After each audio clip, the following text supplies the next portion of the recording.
Okay, this video is about, does inflammation and infection cause cancer? So first thing we got to make clear is, what's the difference between a prokaryote and a eukaryote? A prokaryote is like bacteria. Pro means pre, karyote means nut, like in Greek. So pre-nut means pre-nucleus, and that's a bacterial cell, a prokaryote. And it just has all its enzymes in the cytoplasm. It has a normal outer plasma membrane, and then it has an outer cell wall.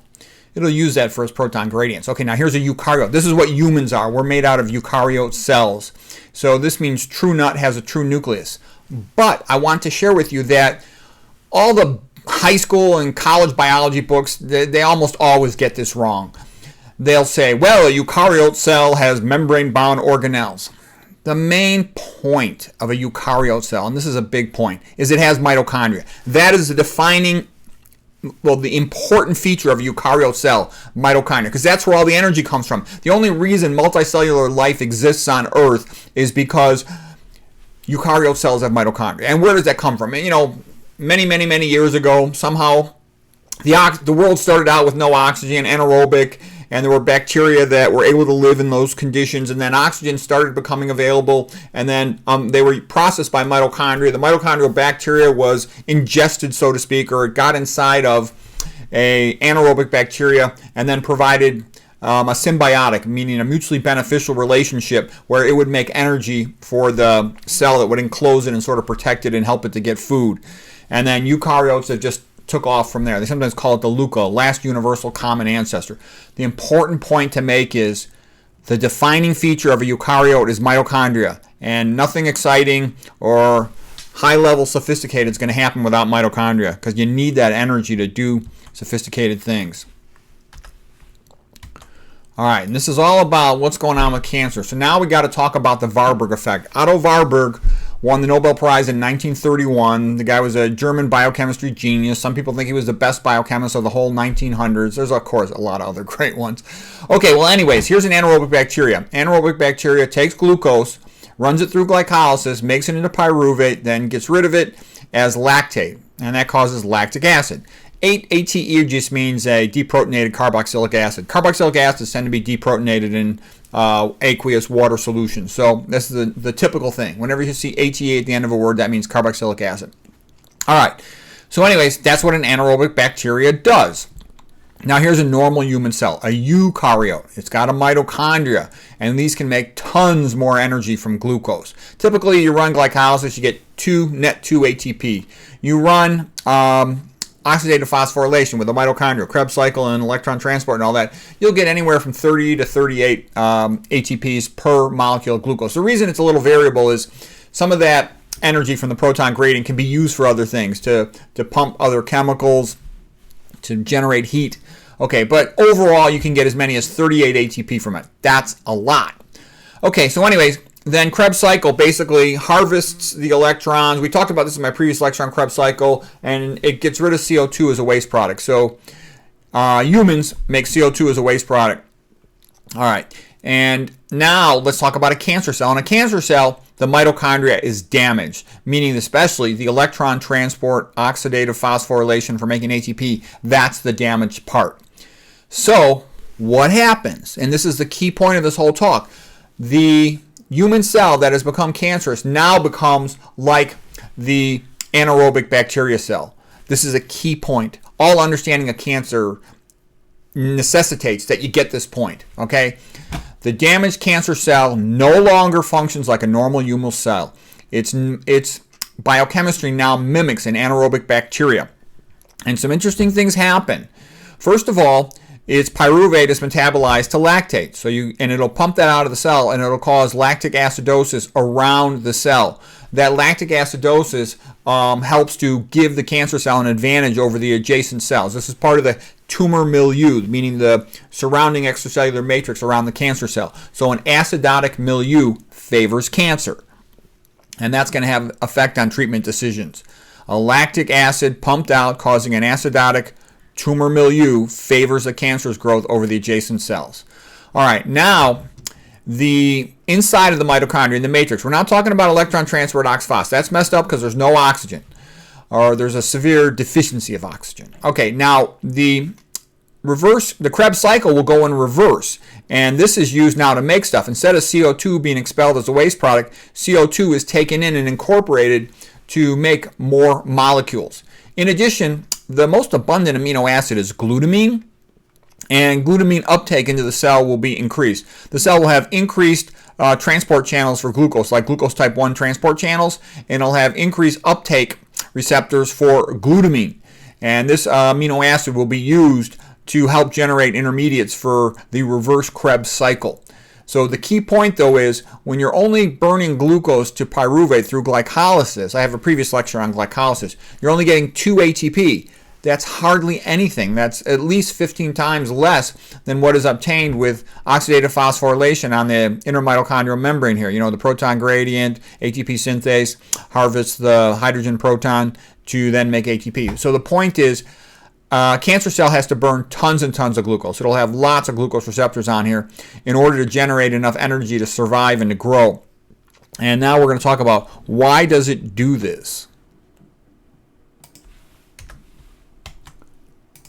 Cancer takes on a life cycle like an anaerobic bacteria. Bacteria will sit around dormant, and cancer can sit around dormant for years and years, perhaps decades. And then when everything it needs becomes available, all the growth components, it'll grow like crazy. That's what bacteria can do. Bacteria can replicate itself 72 times in one day. That's rather incredible. You know, every 20 minutes, a new bacteria can be made. So what's the rate limiting step for bacteria? The rate limiting step for bacteria is to replicate their DNA. And bacteria tend to have relatively small amounts of DNA.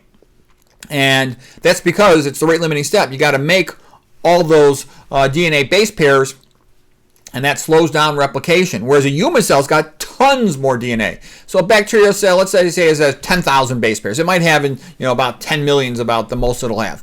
Whereas a human cell's got 3.3 billion, and you got to make a copy of each side of that chromosome. So you're talking, we have to make 6.6 billion base pairs of DNA. That's tons. They're made out of nucleotides, and that's tons of synthetic material to make that. So remember that. Cancer is very much resource dependent. All right, so once it has everything it needs to grow, it can grow super fast, exponentially fast. All right, then it'll hit a plateau where it starts to deplete itself of nutrient resources. Then it'll start to die. Because when you think about it, cancer is a little bit stupid. What I mean by stupid is it grows real fast, metastasizes everywhere, kills the patient. Cancer itself would be better off if it grew a little slower, didn't kill the patient, but it can't control itself. That's what cancer does. So we want to remember this, though. This is how cancer can be. An anaerobic bacteria can be dormant for a long time. They get what they need to grow, and they can grow really fast. That's why you don't want to give cancer anything. You want to deplete cancer of iron. You want to deplete it of methionine, leucine, lysine. Okay. Also, it can acquire, anaerobic bacteria can acquire DNA from adjacent bacteria for plasmids, for example, lateral gene transfer, through a conjugation pilus and horizontal gene transfer. So I just make that point because, cancer can also be kind of tricky in the sense that a person could receive, a chemotherapy or something, and you could deplete 99% of those cancer cells. The tumor shrinks dramatically on CAT scan. Everybody's happy. But if those cancer stem cells are still alive, they can be dormant for a while, and they can grow right back and now be resistant to that previous treatment and, lead to the patient dying. All right? And the reason we want to understand cancer is this is how you have the best chance to get the best results and to survive it. Okay, now the big question of this talk, does inflammation and infection cause cancer, and why?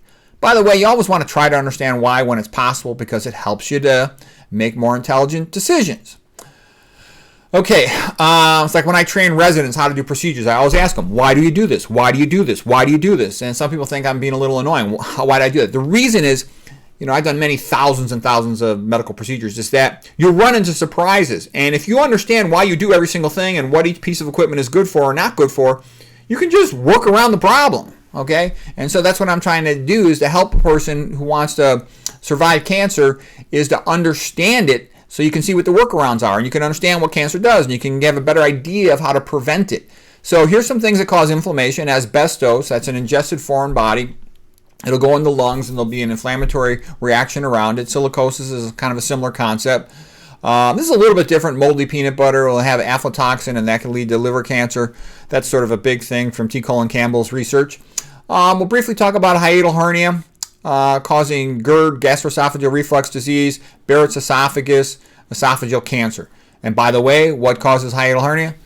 Abdominal pressure syndrome. Like, Dennis Burkitt figured that out. Lack of dietary fiber, constipation, chronic straining at the stool, Valsalva maneuver, increased abdominal pressure, leading to the stomach to pop into the chest. It can be small or it can be big. It can be half the stomach or the entire stomach. It leads to gastroesophageal reflux with the acid burning to get that heartburn-like pain, and that'll lead to a compensatory change in the esophageal lining cells called Barrett's mucosa, and that's predisposed to esophageal cancer. So we know that inflammation predisposes to cancer. We know that some infections predispose to cancer. Crohn's disease and ulcerative colitis are forms of inflammatory bowel disease, and those increase the risk of bowel cancer. Okay, now HPV, human papillomavirus, is associated with cervical cancer. It's also associated with nasopharyngeal cancer. That's thought to be like the one, remember Michael Douglas, the movie star? He's thought that that's what he got it from oral sex. Theoretically, that's what's thought to have happened. Epstein-Barr virus associated with Burkitt's lymphoma. EBV, that was a little bit overrated. So many people have it. That's kind of a topic for another day. Helicobacter pylori and gastric cancer. So there's increased incidence of Helicobacter pylori in persons who got gastric cancer. By the way, vegans are much less likely to have Helicobacter pylori. Okay, the treatment isn't just antibiotics. All right.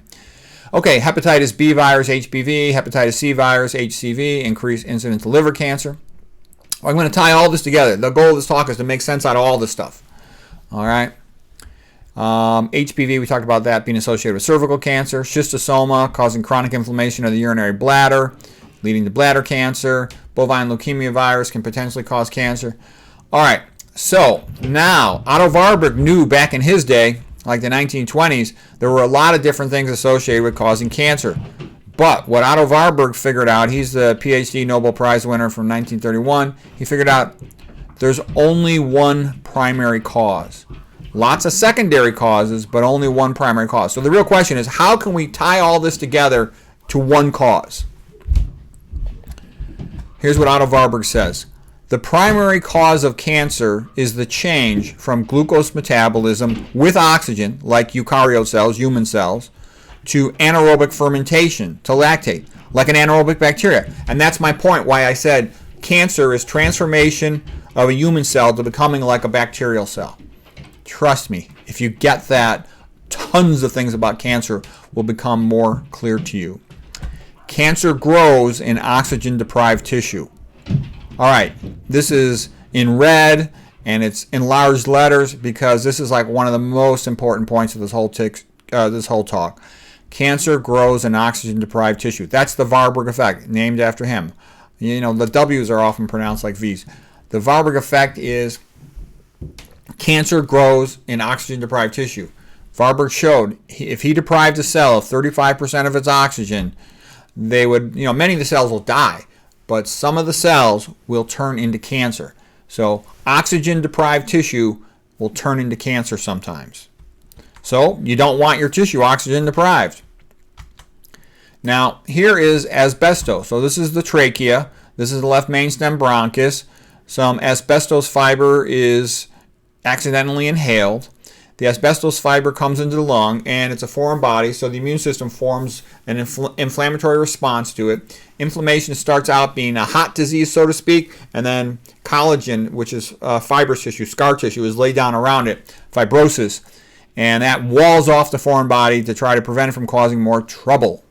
You get a little bit of edema, that means inflammation-related fluid around it. Now, the thing about this fibrosis is it's going to block access of oxygen to the cells that are trapped in there, the inflammatory response cells and the lung cells and the pleural cells. Pleural is just a lining of the lung trapped in there. So guess what? Some of them are going to die, but there's the potential that some of them will be transformed into cancer by the Warburg effect to become like anaerobic bacteria. and then they can grow and cause cancer. Asbestos is associated with increased risk of lung cancer and increased risk of cancer of the pleura. The pleura is the lining of the lung, and that tumor specifically is called mesothelioma.